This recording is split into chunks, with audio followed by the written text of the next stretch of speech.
Right చూడొచ్చు BRS party X వేదికగా tweet చేస్తోంది. ఒరిజినల్ బ్రాండ్స్ కు ఉన్న పాపులారిటీని క్యాష్ చేసుకోవాలని, తొందరగా డబ్బు సంపాదించాలని కొంతమంది ఇట్లా ఫేక్ బ్రాండ్స్ తయారు చేసి అమ్మడానికి ప్రయత్నిస్తూ ఉంటారు.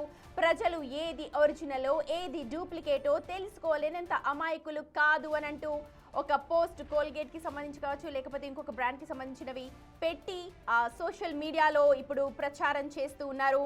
టీఆర్ఎస్ పార్టీ పేరు పెడదాము అని ఊహ రాగానే కవితకి ఆల్రెడీ ఒక క్లారిటీ ఉండే ఉంటుంది. ఎందుకనంటే ఖచ్చితంగా అటాక్స్ ఉంటాయి అని చెప్పి తను ముందే ఊహించి ఉంటారు.